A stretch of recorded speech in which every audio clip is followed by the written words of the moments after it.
Some of the points now, some of the things that I've improved and renewed and recapped and so on in my personal playing, which I think will also help you as a player. So first things first is posture and sitting position.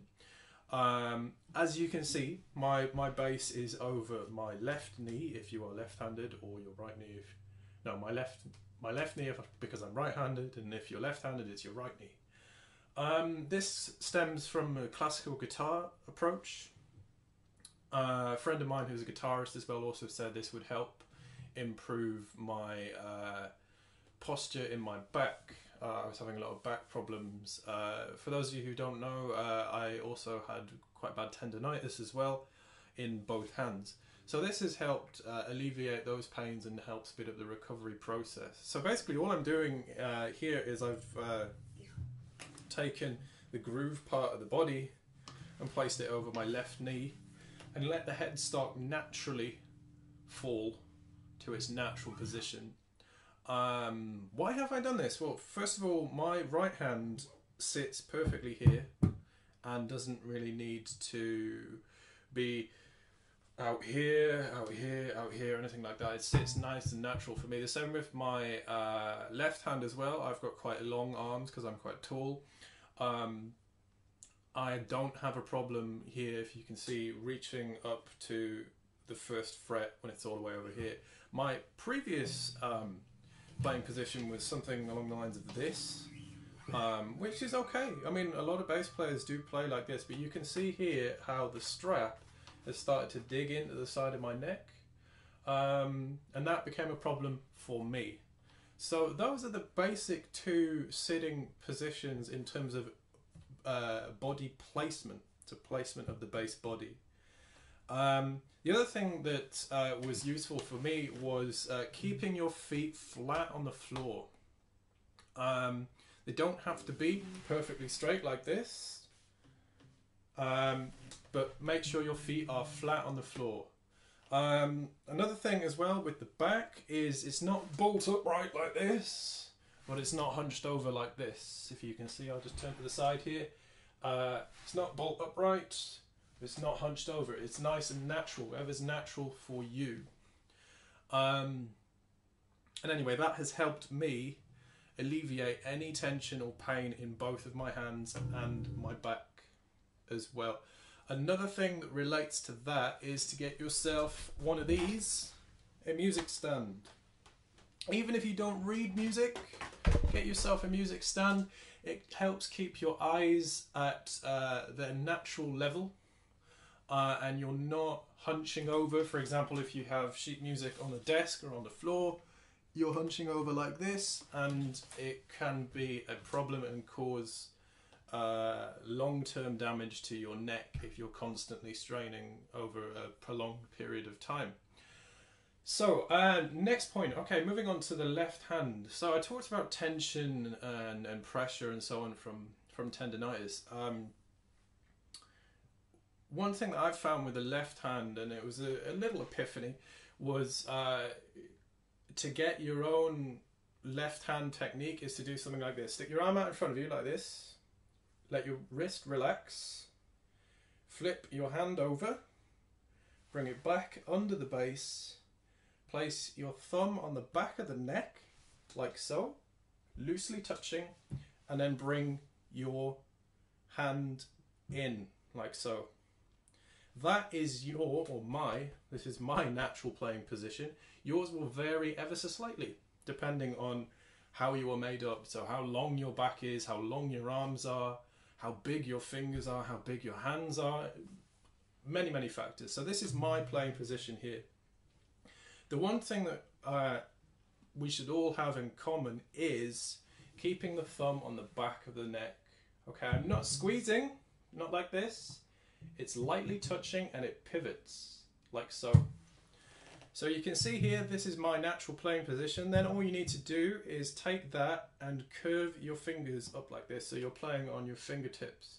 I'll explain more about fingertips in a minute. So that's my natural playing position. Now you can see that my hand pretty much stems 3 frets, which is fine. I can stretch that out and I can get all the way across 3 frets. That's the 7th to the 9th fret. If I bring it back down here, again, it's not too bad. This is a 34-inch scale neck, so standard scale length. And you can see here that for an octave, let's take F.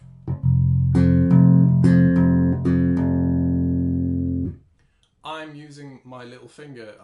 Previous videos, I did used to do this, but it required far too much tension, and that resulted in some long-term problems. So another great little habit, regardless of your hand size, is to start using your pinky for octaves, or your little finger for octaves, all the way across the neck, probably until you get up to about maybe the 7th or the 8th fret. You can start using your ring finger if you want to. But certainly past the 12th fret, you should be using 1 finger per fret, and so on, like that.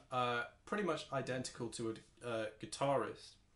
Down here, towards the bottom of the neck, you should really be using, and this is what I use, is the 1 finger per fret system, but if the stretch is too much, I shift. So for example, if I'm doing, I don't know, B flat major,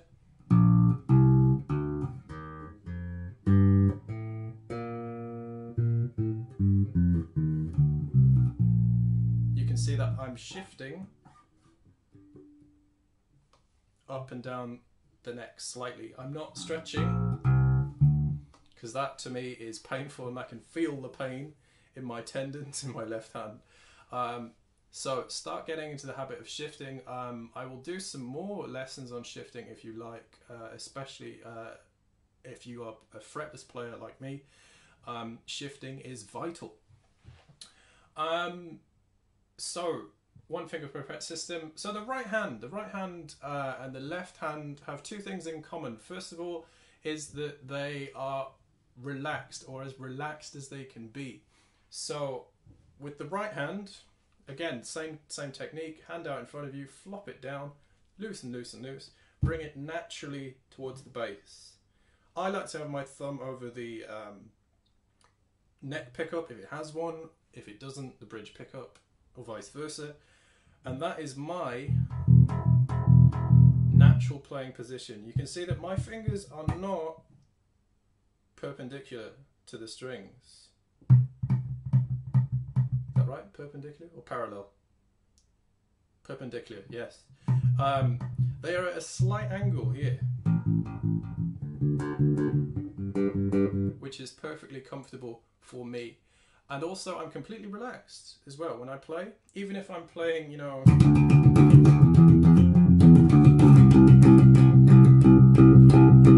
my hand is completely relaxed, and the same with the left hand as well. One little tip, if you're unsure with the left hand how much pressure do I need and so on, take a note. So go back to doing this, flip it round, back like so. So this is my technique here. So I'm creating the harmonic here, and press down ever so slightly. So I've got a nice sound there. I'm hardly applying any pressure at all, but that's enough pressure to create the sound. That is the maximum amount of pressure you need on the left hand. Obviously, if you're doing things such as tapping and so on, you might need a little bit more pressure. But for fingerstyle and general left-hand technique, you do not need a lot of pressure. Another great tip as well is to reduce your string gauge. Please check out my video on string gauges if you'd like some more information on that. My final thing, apart from relaxing, well, it relates to relaxing, is economy of motion. When you're playing, so say for example,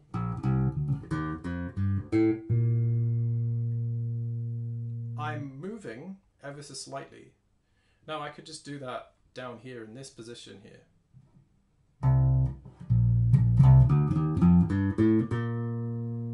And I'm all in one position. My hand hasn't moved from that position. I'm not shifting anywhere. But little shifts are okay. Obviously you don't want to be flying all the way up and down the neck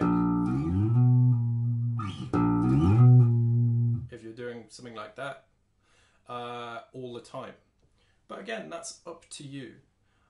Any questions and so on about this video or about technique in general, any other advice, string gauges and so on, please feel free to leave a comment below, and I will see you in the next video.